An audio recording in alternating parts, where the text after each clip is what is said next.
To expound a little bit more on the idea, oops, to expound a little bit more on the idea of masculine containment, think of it like concentrated masculine containment. Think of it like a nuclear reactor.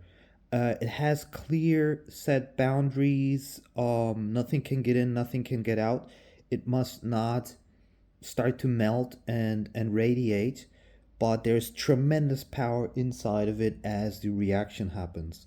So think of it like I'm sitting like this and a lot of like concentration happens, and a lot of, I could do, for example, I could be really muscular, right? And just and sit like this and be like,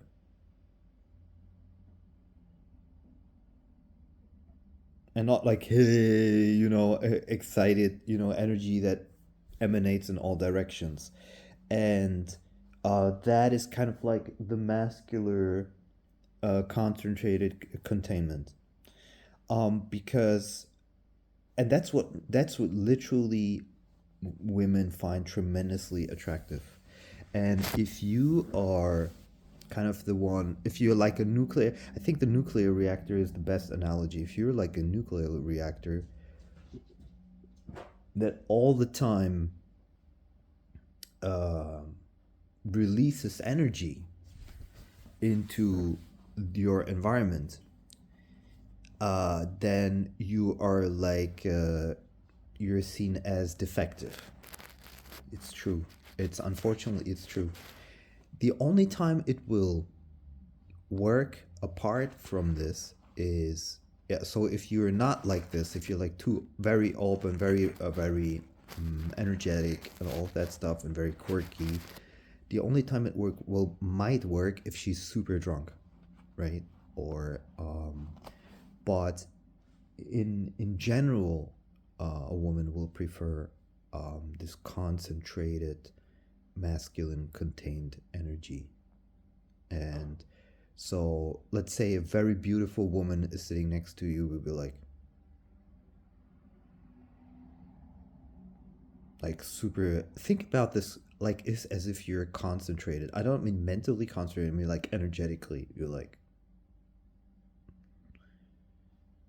and when she looks at you and you look at her in the eyes, you do not react, no matter how beautiful she is. You cannot change your energetic state depending on her looks.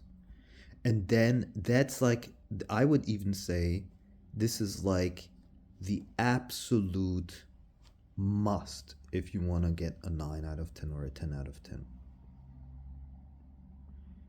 If you can be quirky and funny if you want a 1 out of 10, sure. But the thing is, like, literally, how a woman reacts is closely bound to how men overall perceived her since her teenager years already.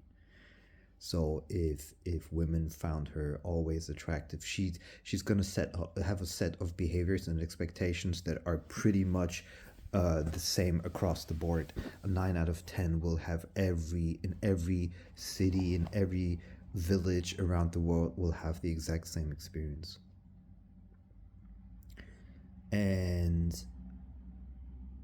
by the way, I made this channel specifically for one reason, because I realized that if you have absolutely no game with women, like I do basically, before I had these kind of like ideas right now, um, then it's an absolute must to look at your behaviors and what are you doing wrong.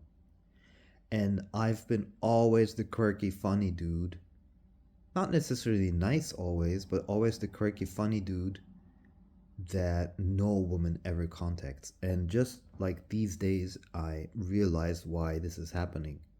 So this is why I'm making the channel, because we're going to.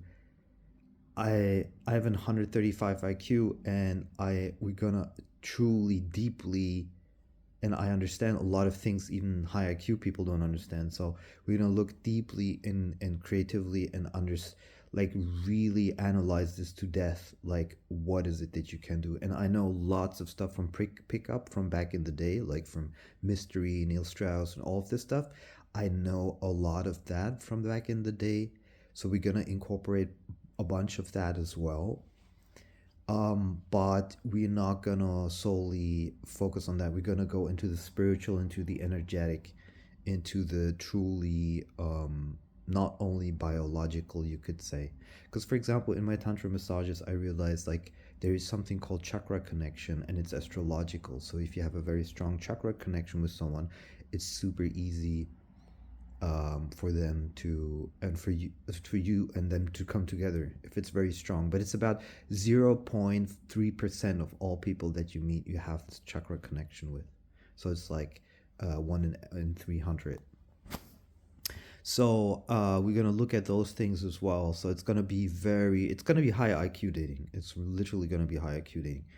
And I'll ask you, do you think I'm wrong with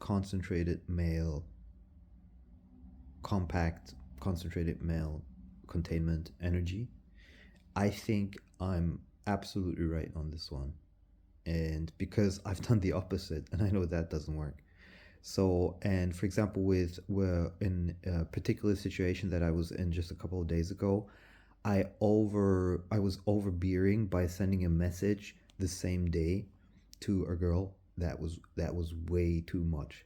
And if I had just played it cool, I would have probably seen her again.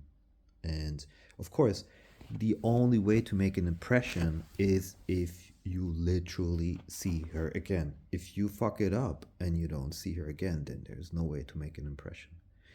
And I had some advice from my dad, which I really appreciate, is like, you cannot think about this black and white. The moment you think like something is good, something is bad, no, it's a game, and you have to play the game. And yesterday I had a call with a German viewer of mine. We were talking for 3 hours. For 3 whole hours we were on the phone, and she told me in the beginning, no, you have to be authentic. And then as we started talking about this whole thing from beginning to end, she was like, I think your father is right. You have to play the game. You have to play the game. You have to play the game. You cannot not play the game. It's just that is super super important. You cannot not play the game. You cannot expect your natural behavior and then expect a drastic amazing outcome. This only happens if you're very good looking.